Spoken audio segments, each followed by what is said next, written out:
This is CRM Audio, the Dynamics 365 podcast, with Joel Lindstrom, George Doubinski, and Sean the CRM Hobbit Tabor. This episode of CRM Audio, the Dynamics 365 podcast, is brought to you by Ingenius. Ingenius Connector Enterprise integrates your telephone system into Microsoft Dynamics 365 and CRM for increased phone agent productivity. The solution equips service desks and contact centers with features like screen pop, click to dial, automated call logging, and call reports for a comprehensive view of interactions. Enable efficient customer service and intelligent decision making with Ingenius. We thank Ingenius for sponsoring CRM Audio, the Dynamics 365 podcast. Welcome everybody to Model Driven Audio.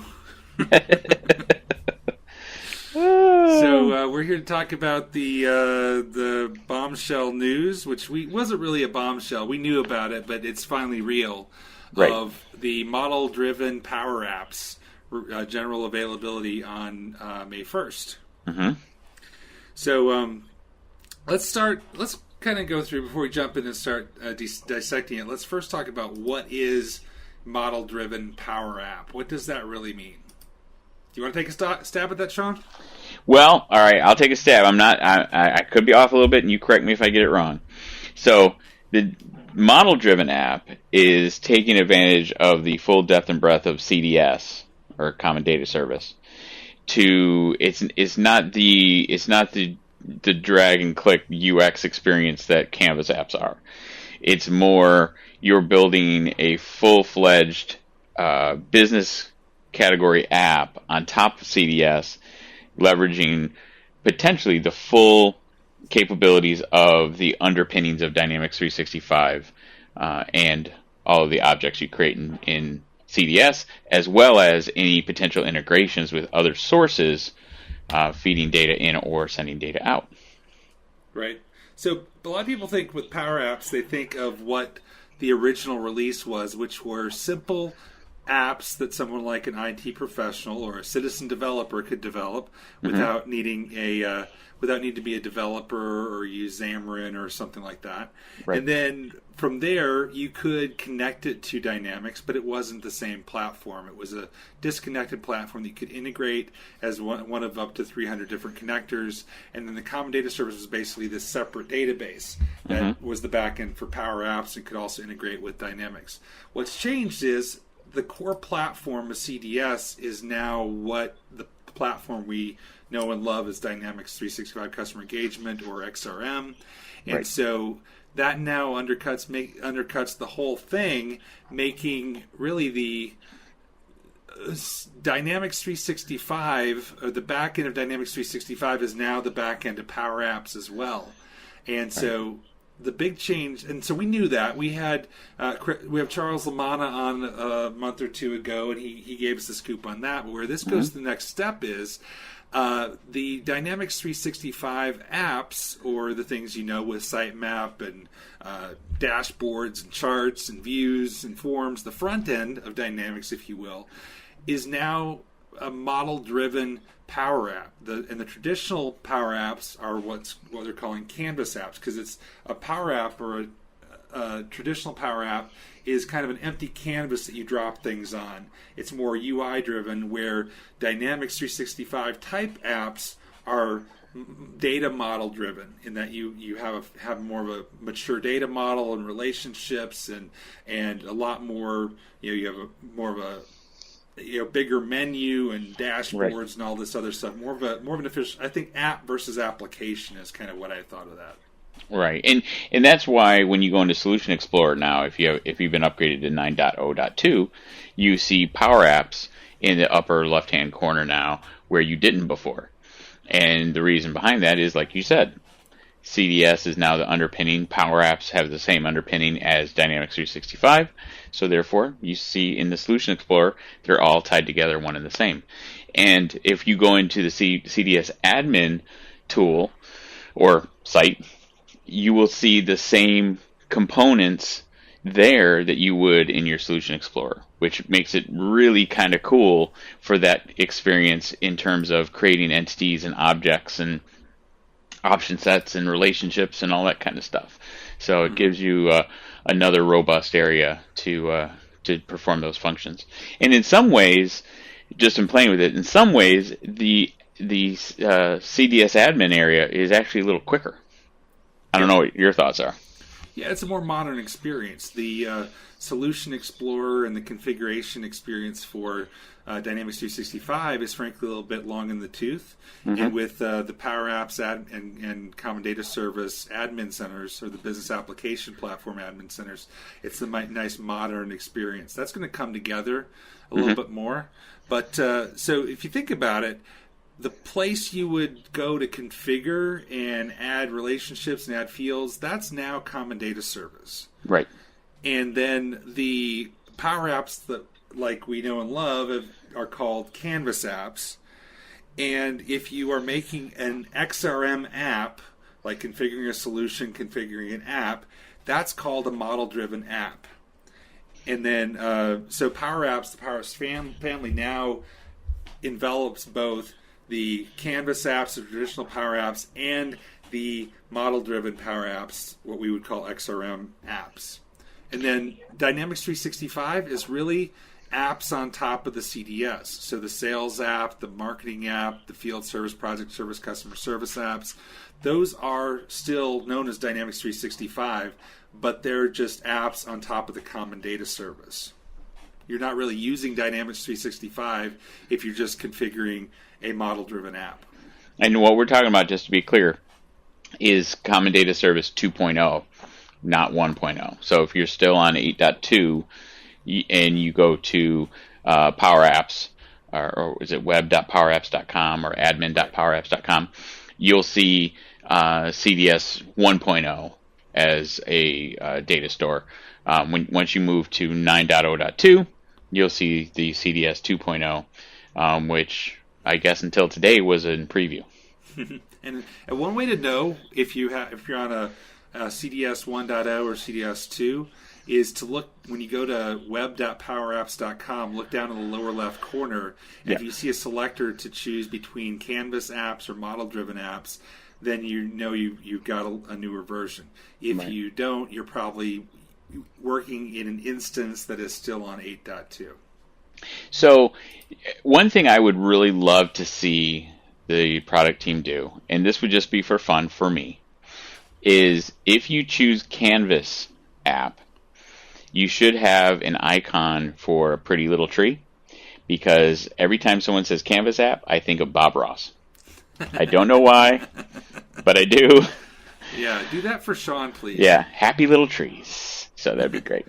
Okay, so now let's talk about the licensing, because this is the news that we didn't know until this week. Right. We had a preview of the model-driven apps that we were playing with. The documentation was already out, but the big thing that we learned this week is the licensing, and there's really 4 different layers, if you will. Mm-hmm. First of all, if you just have Office 365 that includes Power Apps, that doesn't include the CDS. That's just creating Canvas apps that can connect to many different sources. You still can connect to Dynamics 365 that way, but it's more in the old style of doing it. Right, and that's really the Office 365 apps like SharePoint Online, Teams, Excel, that kind of stuff is what you're connecting to for Power Apps. Right. Outlook. Or Dropbox or Salesforce.com or something like that. Right. So then Plan 1, that's when it starts to get interesting. That's $7 per user per month. That gives you the CDS, which basically means almost every entity in Dynamics can be accessed for Canvas apps. You can't build model-driven apps. You can't use what you would think of as the CRM UI, but you can leverage the accounts, contacts, activities. You can have workflows running. You can have business rules. You can use all those back-end processes, but you're just not using the model-driven UI. And the connectors here, you also have you're open to using the premium connectors. So those connectors that have been pre-built by other third-party vendors that have a cost associated to them. Twilio, for example. Right, exactly. Or some of the address validation tools, that sort of thing. You have access to those, and you can use those in your Power App. Okay. Then Plan 2 is where it gets really interesting, and this is everything in Plan 1 plus the ability to build model-driven apps and to use basically the full XRM experience with solutions, and that's when you can start using plugins and real-time workflows. Right. Now, it doesn't access all entities. There's a list, which I'll post in the show notes, about that are restricted, but it's almost everything that you would think of in core Dynamics except for customer service and goals, I believe. Mm-hmm. And it makes sense why these entities are restricted, because there's additional licensing that's needed for those entities, just for the standard Dynamics 365 user. So it kind of makes sense in this case that they would be restricted. Why give those away and then make Dynamics 365 users have to have a different license for them? So but one thing, based on what Scott Durow published, is you do have read access to those restricted entities. Right. So this would be a case where maybe perhaps you give certain resources within your group plan one to have maybe a lower licensing cost, and then for the full access for the power users of this Power App that you're building, you give plan two, which you're going to talk about. If you want to give read access to the restricted entities, I would just go with a team member license for them for Dynamics, because that's going to be cheaper than the $40 Plan 2 license. Right, and if that meets the business requirement, I agree with you. Yep, and then on top of that, if you license Dynamics 365, that includes everything, and you can build solutions like you would normally do, and model-driven apps over basically anything in Dynamics that your licensing allows. Here's what I think is really powerful about the licensing is it scales really nicely, because you can start with a Canvas app, move to Plan 2, and move into Dynamics 365 for field service without having to migrate anywhere. Mm-hmm. One thing that's really cool, and I did check this out, like my daughter, she has Office 365 subscription through her university, right? So she has access. She could create, if she wanted to, a Canvas app that connects with Flow based on her Office 365 subscription, which is really neat. There's a lot of utility there for that. And then if she wasn't going into teaching and going into some kind of technology field, as she grew in her career, she could, like you're saying, she could scale up on this licensing and get more and more involved within that ecosystem, which is really cool. Right. So let's talk about the limitations. So the limitations we already talked about are the restricted entities, and there's a full list. And I was expecting to see leads and opportunities, but they're not on the list. You can use those, and but the ones I saw were mainly PSA, FSA, and customer service entities. Right. So basically, if you do not have the field service, project service automation, or Dynamics 365 Customer Engagement plan license, you're going to have restrictions, is what it boils down to. Yeah, it's also SharePoint integration, Outlook app, and server-side sync. You have to have a Dynamics 365 license. It's unified client interface only. So this is something, if you want to get into the fun world of model-driven PowerApps, you really need to get into the unified client interface. Exactly. And it includes 200 megabytes per user of data.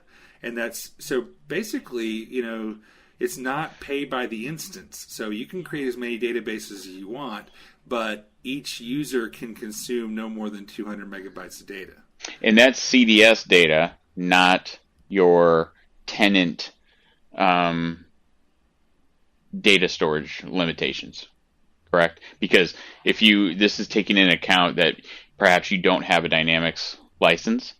If you have a Dynamics 365 license, then you're going to also have the tenant quota, is what I believe. But we'll validate that and update it's unclear. It's also unclear if I need 300 megabytes for one user. What's my process for adding more? Do I have to upgrade them to Dynamics 365? Right. Maybe. I don't know. Right.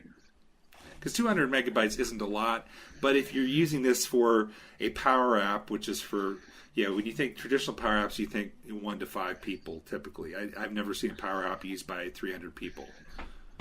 Well, but now, given the way that CDS 2.0 is laid out, that's definitely possible. But I think once you go to that level, then you're going to be in one of those plan areas and potentially even a Dynamics 365 plan to really maximize that and not have to worry about the data usage. Okay. Yeah, so we'll learn more about that. So let's talk about, now that we've covered, what CDS Power Apps, Model Driven PowerApps are. I can't even say it yet. We now covered what Model Driven PowerApps are, what the limitations are, what that really means, how it's licensed. What's your reaction to that? I'm really excited. Full disclosure, we just came away from our all hands meeting as a group, so there's a lot of stuff in my head from that as well. But this dovetails nicely that with this new capability, there's a lot of new concepts and a lot of thinking that you really have to do out of the box now when you're designing solutions. You're not limited to the four walls of Dynamics 365 anymore, right? So you really have to think out of the box in terms of what the ultimate user experience is for whatever types of individuals are using the application. You have a lot more flexibility for mobile now. Once we get offline capability for Power Apps, the model-driven Power Apps, that'll be even better. You also have a lot new capabilities in terms of integration. And what I'm talking about here is, let's say you have a data source outside of Dynamics that you want to bring data into, but only for certain people. And you don't necessarily want to present that in the standard web experience of Dynamics 365 or update the forms to be able to see that. You can now surface that data in a Power App and have that interaction and connectivity to that data source that we couldn't do before without doing complete custom code and creating this whole custom mobile application. So concepts like that really get me excited in all the different things that now as an architect I can do. Yeah, and it's something that before I've seen people configure full-blown entities for things that really don't need to be entities, and it's overkill. Mm-hmm. We're having a nice Canvas app for somebody going to the trade show and quickly capturing contact information, for example. If you create a bunch of forms and a special entity for that, then you're asking for trouble because it's overkill. Whereas here, that I can create a Power App, a Canvas app. You can actually embed that Canvas app inside your model-driven app as well. Yep. So to me, that's really exciting. Here's my thought, because every time I go to a client and I bring up Power Apps, I always ask, are you doing anything with it? And there's always like one guy or two guys or people, not just guys, but people who are playing with it. And now that model-driven apps are just another option than Power Apps, I'm wondering if that's going to mean that more individuals will try and roll their own rather than starting with the big CRM project. I think it's possible, but I would think to start in the short term. I think you would see maybe the standard implementation with the sales objects, and then maybe a potential to start that enhancement of their engagement with a Canvas app or a new model-driven Power App. But I don't think we're quite there yet to where they're going to start building Power Apps from ground up to fulfill a standard CRM need yet. Right. And I heard, I think it was attributed to Bill Gates, but back probably 6 or more years ago, somebody described dynamic CRM as access on the web. This idea of Microsoft Access, for its time, love it or hate it, it revolutionized things in a lot of ways, in that it provided the ability for businesses and small businesses to create their own data models and user interfaces. Really, kind of what CRM did. But with CRM, especially when it was on premise, there was always a lot of work you had to do to set it up. Whereas now that this is part of Power Apps, I'm thinking this is the new Access. Mm-hmm. just because, it's going to be, and citizen developer can be a bad word here, to some people, but it's going to be very easy for people to create their online business applications. But it's also going to be very easy for them to mess it up and need additional assistance. So I'm not saying partners are going away, but I'm thinking that since this is taking the technology that we use, our platform, and extending it way outside of Dynamics 365. Well, what I would say for a citizen developer, you're probably going to see some Canvas apps being built and leveraging and model driven. Well, I'm leaning more towards Canvas apps because I think when you start to get into the model driven apps, and if it's intended for more than 5 people, I think jury's still out on whether or not Flow is really the right source for that integration, right? And again, you don't need Flow because it's the same platform. No, right, but I mean, if you have any kind of integration to any other outside systems besides Dynamics, sure, okay, that's what I'm talking about. So that's why I'm saying for a citizen developer, I would see a lot more Canvas apps that maybe, if all they do is 1 or 2 functions, like you said, maybe they're going to a industry event and they're going to scan badges and route leads, and that's all they're going to do with this app, right? That's a Canvas app that could be very powerful. But I would want to limit the amount, and I sound like George now. I would want to limit the amount that a citizen developer or a BA is really creating a model-driven app. Okay. And that's really just because, once you start getting into the data model, there needs to be a little bit more due diligence, a little bit more stability on that design and understanding of how that works. You got to plan it out for sure. Yeah. For sure. So yeah. I think as far as for people listening to it, we are CRM audio. We're not yet PowerApps audio. Maybe we should be. But, or CDS audio. What should people listening to this is maybe blowing their mind, what should they do to get ready for this? Things I thought of is get comfortable with App Designer in the unified client interface. Because even if you don't go to web.powerapps.com, if you're comfortable with those pieces, you're on the direction Microsoft's going. Because whether you launch it from PowerApps or from inside Dynamics 365, the App Designer and the unified client interface are the way they're going. Mm-hmm. So if you're still in the back of, I'm just going to open up CRM and create my solution, or even worse, just go edit the default solution, you're not going to catch up with where Microsoft's going. Right, and there's a lot of good tutorials available for both Canvas apps and model-driven apps, especially on docs.microsoft.com, and we'll put a couple links in the show notes for that. But definitely start doing that. Take a look at some videos that Scott Durow put out.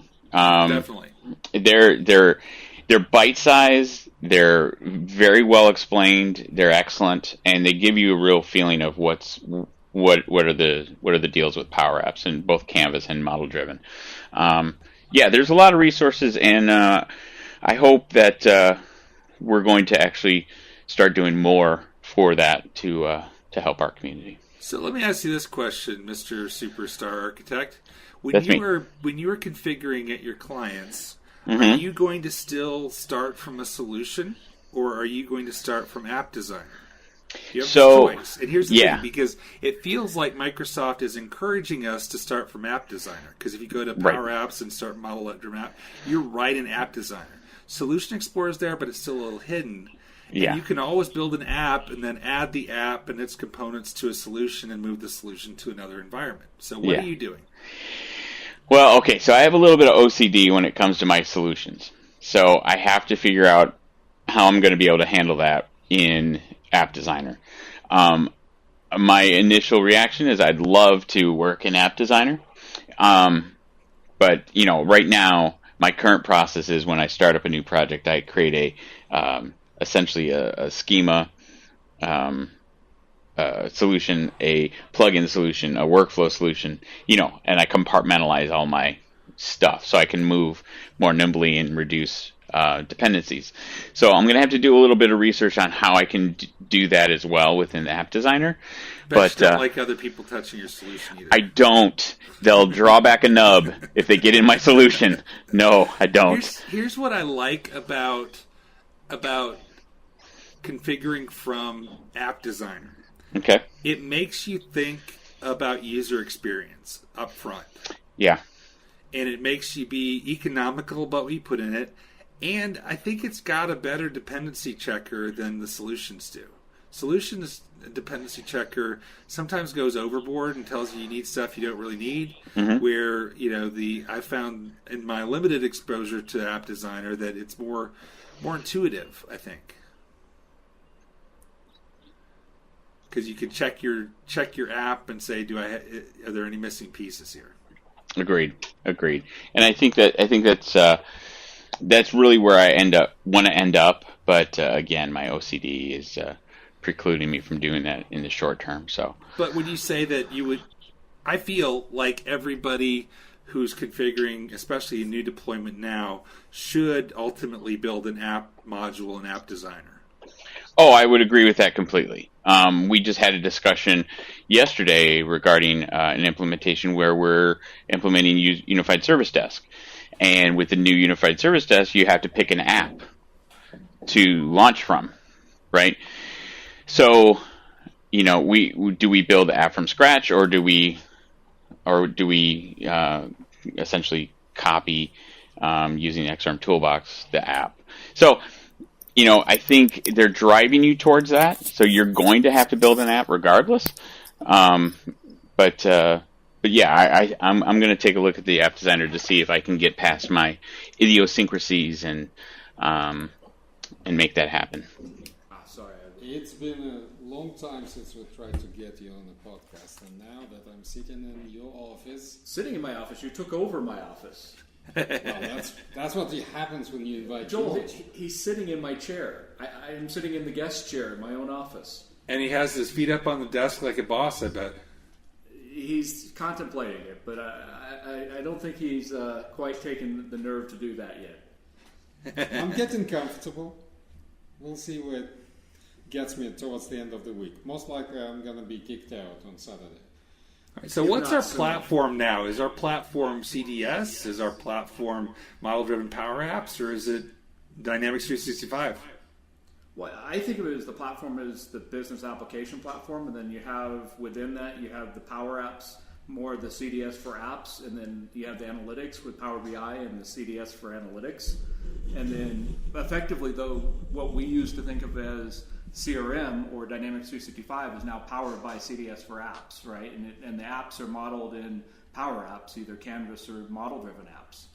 Right. And if I'm not using customer service, field service, or project service, and have more of an XRM environment, can I even say I'm using Dynamics 365? Because that's all stuff that's in the Common Data Service and Model-Driven PowerApps. I like to think of the Dynamics 365 as just first-party apps, right? I mean, they're effectively examples of model-driven apps on the platform. Right. Okay. But I think there's a lot of confusion that people have. There's a lot of words, and everybody's trying to sort this out, right? Right. So when you do a training class, aren't you going to, and you train developers, and George is going to have his bad developer class coming up. Are we going to call this a PowerApps developer class, or are we still going to call it Dynamics 365 developer class? That's a good question. I personally have no idea. I mean, Dynamics 365 PowerApps, Model Driven for Customer Engagement. Powered by I think CDS. Ultimately, you're building the Power App, but I think for comfort, people like to hear Dynamics 365 in there because that's what they're used to hearing. It's just like when we first became Dynamics 365, people liked to hear the word CRM because it made them feel comfortable that they were still doing the same thing that they were doing yesterday. Right.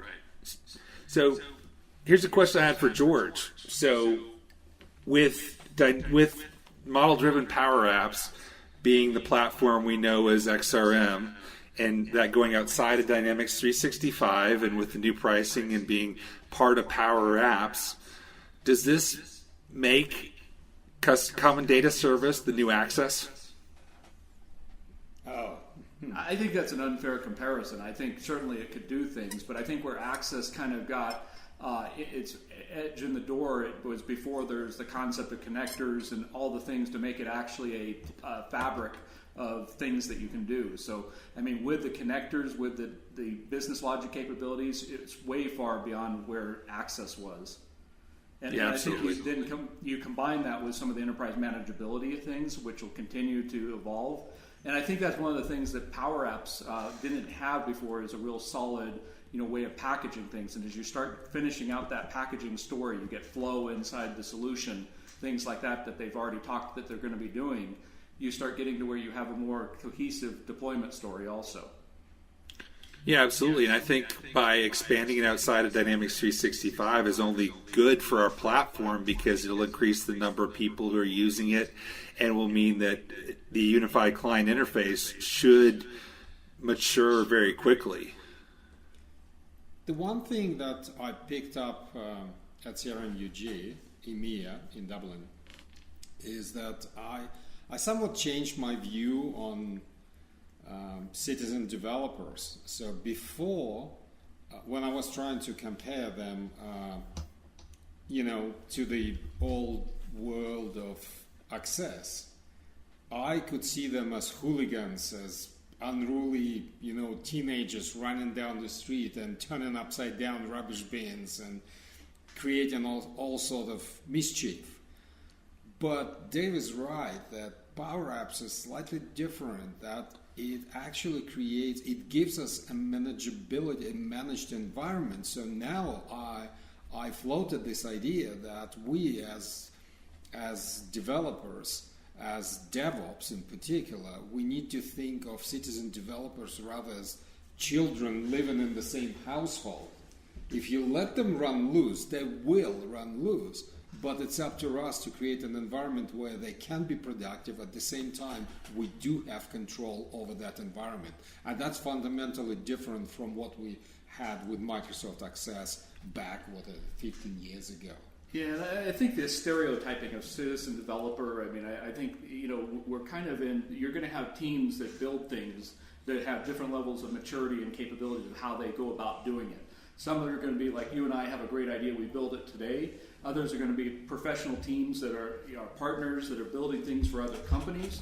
And I don't think you can stereotype them into buckets or assume that there's a level of maturity at each one that really impacts the platform. The platform is the capabilities, and then people decide how they want to build things on top of that platform and deploy it. And even in the same company, you may have some that are more ad hoc, kind of just you and I had a great idea, and others will be more actual, well-thought-out enterprise efforts, just like you would in a more formal SDL. Right, but the difference is from the before is that we now do have tools to control things if we want to. Correct. So, and that's, I lost actually $10 to Leon when someone mentioned that flows are going to become part of the solution, and I said, I don't see how they can possibly do that. And I bet $10 and I lost them within an hour, basically. Because the concept that's been floated is that the connection to the instance will become part of the solution. So you'll be able to say whatever components we're talking to when I designed it, package it with the connection. And when you move solution, you move it to an instance, and then all the components magically will reconnect to that instance. So that makes sense. One of the problems was you would outgrow the capabilities of the Access platform easily if multiple people started using it. I remember back, I think, in CRM 3, one of the early versions of Explorlogix used an Access database, I think, and it wasn't good for much more than a couple of users using it. So, but what I like about the way that the the business application platform licensing is set up is it scales very nicely. You can start with a plan 1, build a Canvas app, move to plan 2, keep the same CDS, build logic or model-driven apps on top of it, and then go all the way Dynamics 365 without ever having to migrate. Much better than where they were going with the business edition. My problem with Access is not that the way it was used or by whom it was used, but my beef was that 95% of all Access solutions looked like a wine collection database. Or the CD collection. Contoso wine. Contoso wine, yeah, it was something like that. And Nancy, I think I actually used the CD collection one for a while. Yeah, and every database contained Nancy as a contact, so that was probably the biggest challenge. And the other one was when developers picked it up, they suddenly went berserk with Microsoft Access. But look, having said all that, half of the query technologies in SQL, we have to credit Microsoft Access team. So it's not the product. It's not the product's fault that it became way too popular and picked up by everyone. If anything, I would say that Microsoft Access issue was that it was way too simple to get started. If it was just a bit harder, you had to put some thoughts into something like data model. That would have been that would raise the barrier and create kind of entry gate. So hopefully, yeah, we do have now. Flow is easy to start, but it's not as easy. So you do need to you do need to have some basic understanding of how data is moved around and data structures and and fields and properties and so on. So we'll see how it develops. I don't know. Well, look, and the other thing is, I mean, I think you can't think of the PowerApps platform and all that being just the only thing you would build an overall big system with. You can still bring in some of the low-level building blocks. You can still build stuff in just core.NET for part of it. You don't have to build everything on the platform either. That's the nice thing. You can mix and match. I suppose. Yeah, I suppose. To me... and I just don't see somebody doing that with Access. Yeah, absolutely. So David, what would you say to somebody as the rule of thumb for whether you should use a model-driven app or a Canvas app? Yeah, I think it really comes back to what you're trying to accomplish. I mean, the Canvas app gives you, that complete ability to use, the layout that you want, to have the connectors. Right now, we don't have connectors in the model-driven app in the same way. We'll see where that evolves to. I think if that evolved to have the connectors, that would change things a little bit. But the model-driven apps are really good for quickly getting started, where you have some data that you just need to do some admin type stuff on. Whereas PowerApps Canvas gives you complete kind of control of the flow and the structure and how you lay things out. I see it slightly differently, though. I see that you would use Canvas apps where you have a specific task you want users to accomplish. So to me, Canvas apps, at least at this point in time, I don't see someone building a complete business application on it, like a sales. No, you would go for a specific task, point in time. For example, a scanning product barcode and entering certainly very purpose-built application. Very That's where it purpose-built. kind of found its homeroom at. I mean, we use one for when we do training events. We have both a model-driven app as well as a Canvas app. The model-driven app has more detailed administrative type stuff. The Canvas app we use during the course because it has a little bit better way of presenting the items than it does in the model-driven app. And so I think there's cases where you can combine both in an overall system also for different user purposes. So, look, the way I see it, that evolving to me, the ideal application, the ideal environment would be something like this. So, model-driven app would still be your foundation you launch into as a user. So you open it up and it creates kind of a gateway for different bits and pieces of functionality. And some admin tasks you would accomplish in a model-driven app because you care about data, you don't care too much about UI. But then from that, you would use that as a launching pad for the specific apps. Look, I'll go back a couple of years ago, some of the feedback I've given on the PowerApp side of being able to blend the models together, and I think you're starting to see some of that come to fruition. And I mean, I think you could even look out and theorize, what if you could put the PowerApp inside the model-driven app? Well, I mean, that's the idea. Yeah. You can do that today on a system dashboard in iframe. You can drop that on. But what if that was a first-class experience? That would start opening up some interesting where you could blend the models together, and it becomes less of a choice.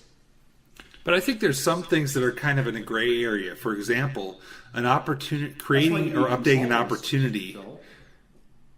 Creating or updating an opportunity, for example, I could see that going either way. And it might be simpler just to hand your salespeople a simple opportunity app to create or update opportunities. Yeah. You might as well do that. I mean, if you scan the face of the client, it does the cognitive recognition and say, yep, this client can definitely afford $200,000 project just based on the way they dressed. Yeah, here you go. That's the Power App Canvas app for you that creates an opportunity just based on some cognitive data. Yeah, I mean, I think some of where we're going to spend some time is more what constitutes the boundaries for an app. I don't think everybody's really gotten a good rule of thumb of that. Is it small functionality? Is it bigger? If you look traditionally, the model-driven apps that have been built as part of the customer engagement side have been bigger apps. Also, if you look at, you want to make sure users aren't context switching too much between apps, right? Right. So what would you say to CRM people that are kind of overwhelmed right now with the news of model-driven PowerApps? What advice would you give them to get where Microsoft is going?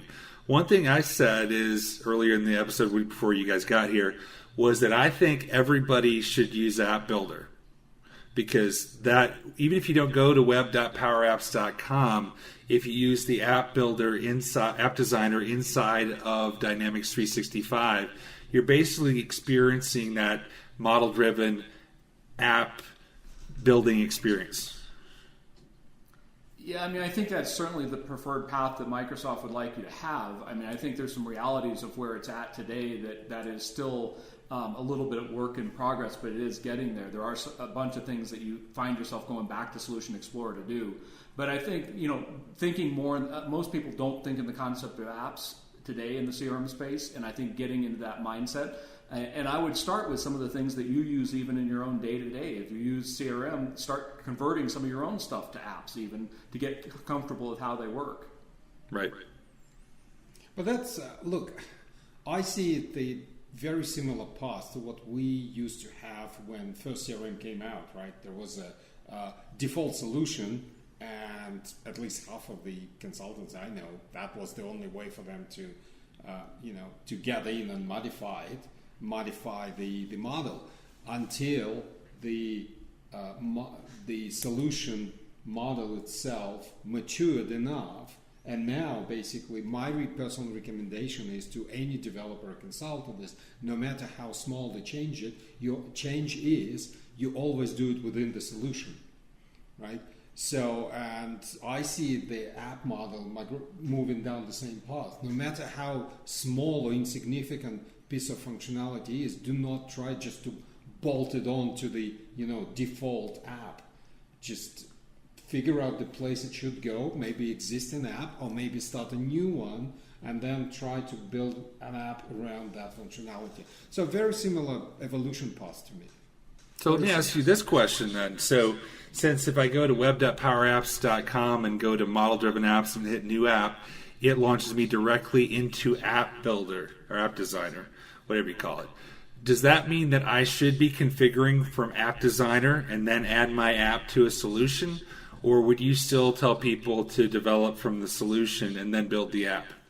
Well, that is actually adding it into the default solution for that environment. That's one of the things when you come from the Maker portal that they've been doing. Right. So, I mean, I think it depends, and I think you'll continue to see. I mean, they've got a little more work to do to, as Charles Lamanna said when he was at Dynamics 365 Saturday out in Colorado. I mean, they're working on the seams, kind of those things that are a little rough between the different jumps between pieces. That as they brought it all together, they have a little work to kind of smooth that out, and I think you'll continue to see that get a lot easier to work with.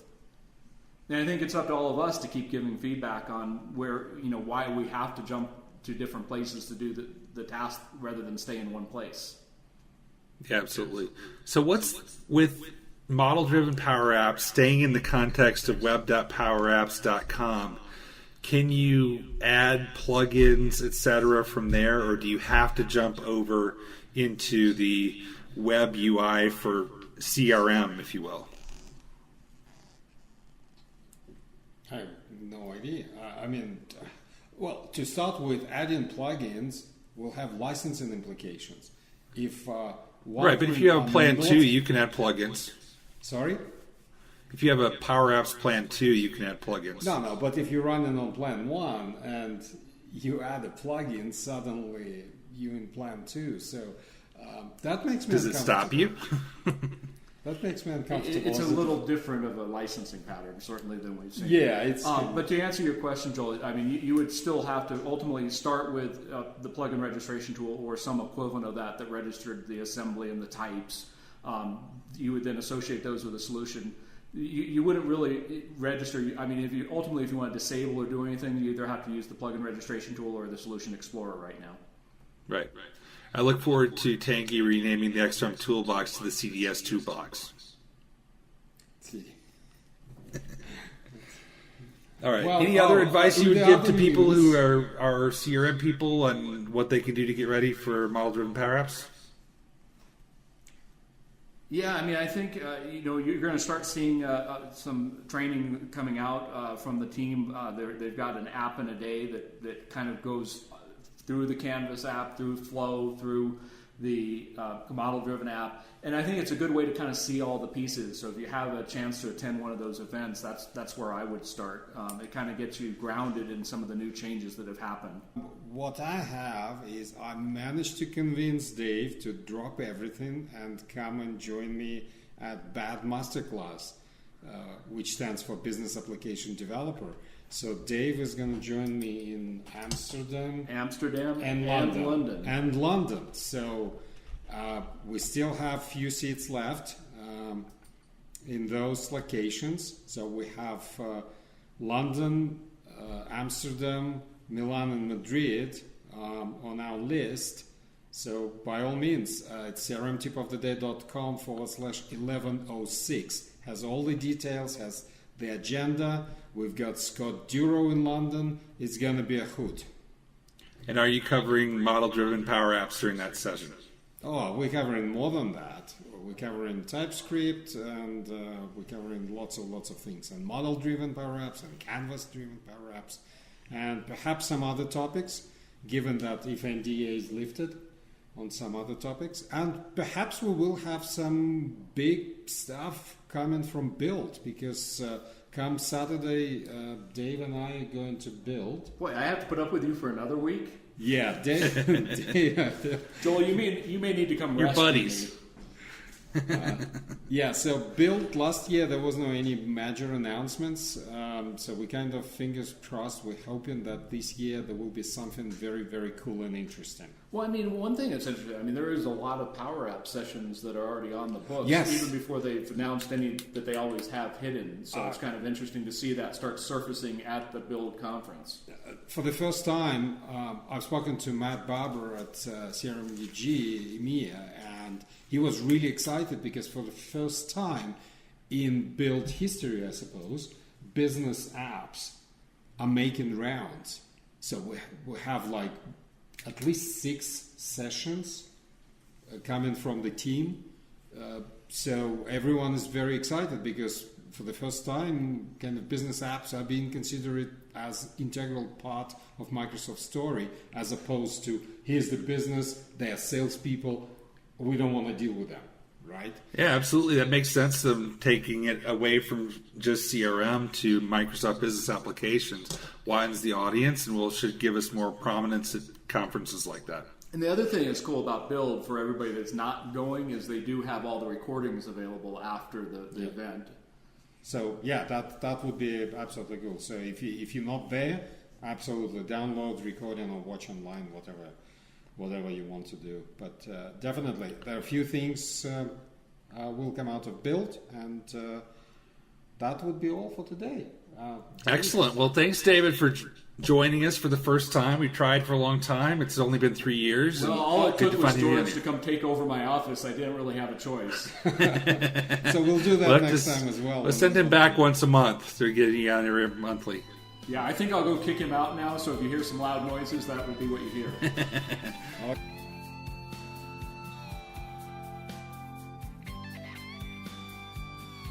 This has been CRM Audio, the Dynamics 365 podcast. Send us your feedback at voice@crm.audio. Check out our other shows at crm.audio or subscribe on iTunes, Google Play, Spotify, Stitcher, TuneIn, and any place else podcasts are offered. This podcast is a production of Dynamics Podcast LLC.